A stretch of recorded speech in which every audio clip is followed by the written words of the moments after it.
So this is the third lecture for this week. This is basically a precursor to what we are going to do in the next week.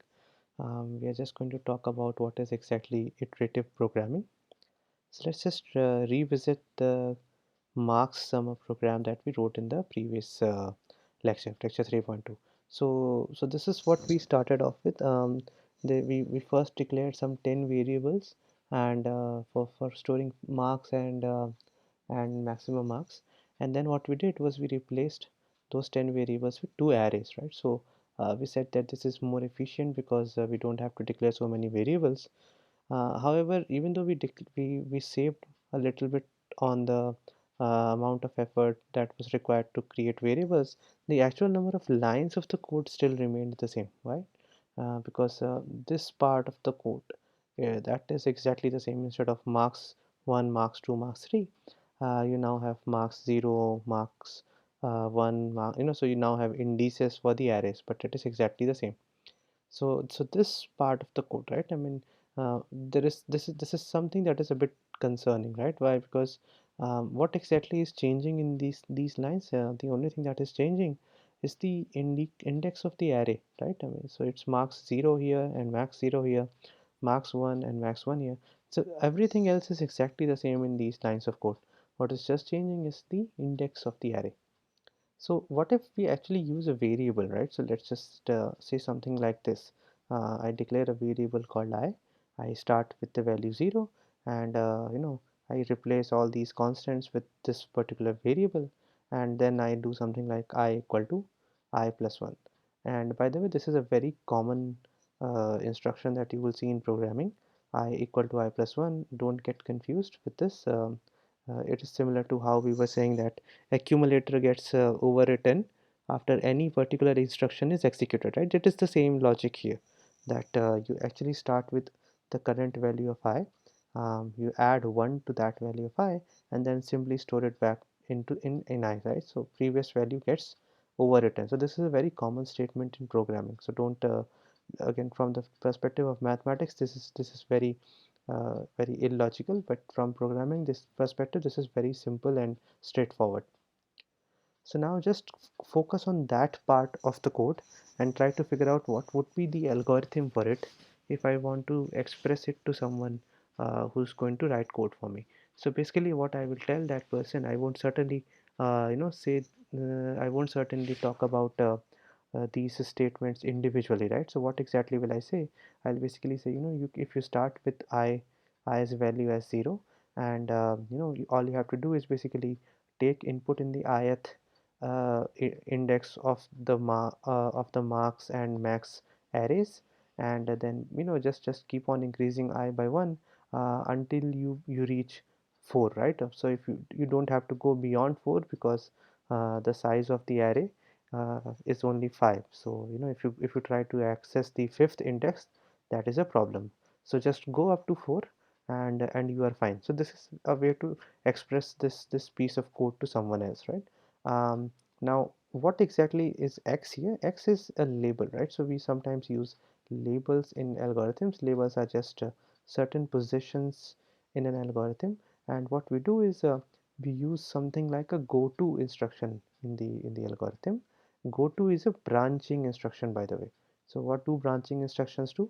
They actually uh, break the sequential flow. So once you reach this particular point, let again assume that I should have written this in on the second line. So but this is just assume that it is written something like this: if I is less than 4, and then the braces, and then go to X, right? So it will only be executed whenever this condition is true. So whenever this condition is true, go to X simply breaks the sequential pattern. It will go back to this point, and these instructions will be executed all over again. This is the idea, right? So if I just try to follow the flow here, so essentially you start with I equal to 0, you execute these statements, and then at the end it becomes 1. Then okay, because this condition is still true, you will go back to X again. Then these instructions will be executed again, so on and so forth, unless the value of I becomes 5. So at this point you basically exit to the instruction that is just below the here, right? Because this time this I is less than equal to 4 condition will be false, so you will not go inside the if code block. So this branching instruction will not be executed, so the instruction exactly next to this, right? So this is how if conditions work, you already know. So this is what will happen, that you will basically go right after this whichever instruction is there. So another way to just explain the flow of control here is something like this. Some code gets executed at this point of time.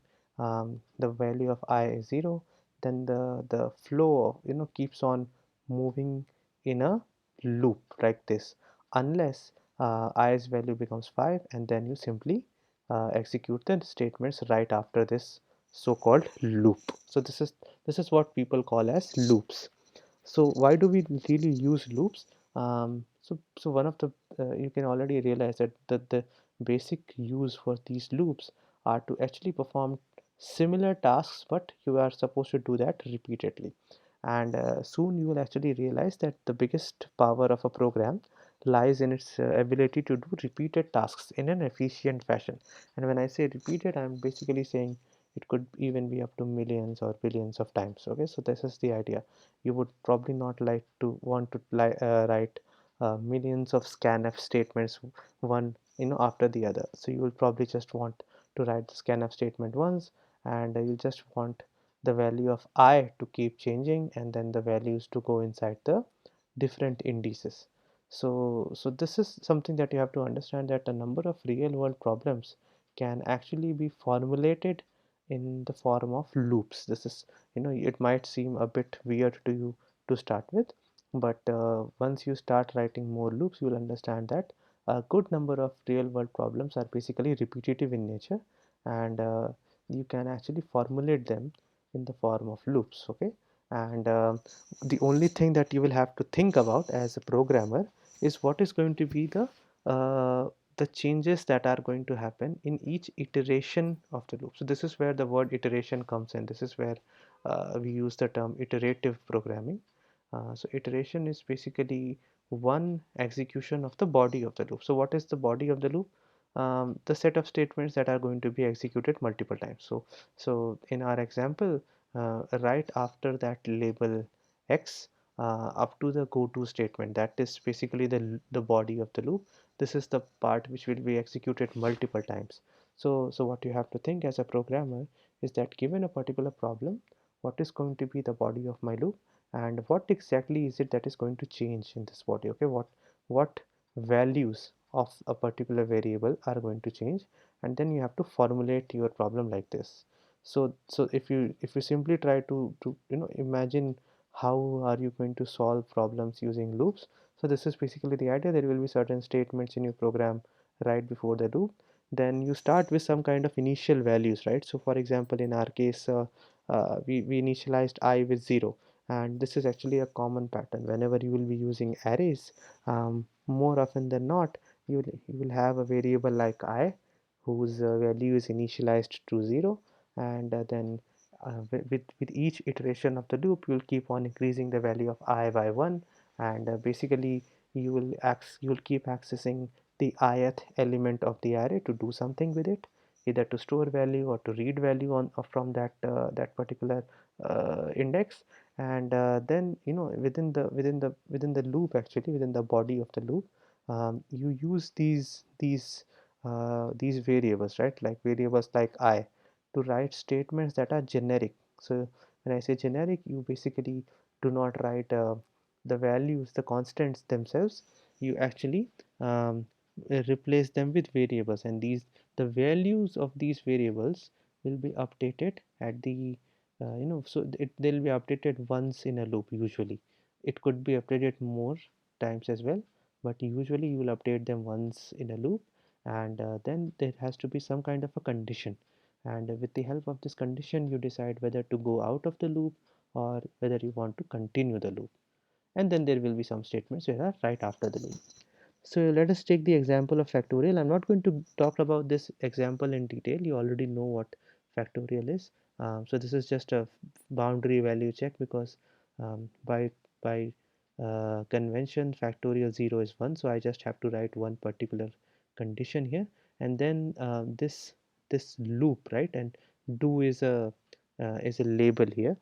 So this loop, all it is trying to do is basically just calculate the factorial. You understand how factorials work, so I'm not going to explain the code to you, but do convince yourself that you understand how this loop is written. Okay, so this is it. There is some homework. I'm not going to talk about it. You have to check it out on your own. But in the next week, we are going to actually formally write some loops in C. And this lecture we are going to discuss on Wednesday. Okay, bye.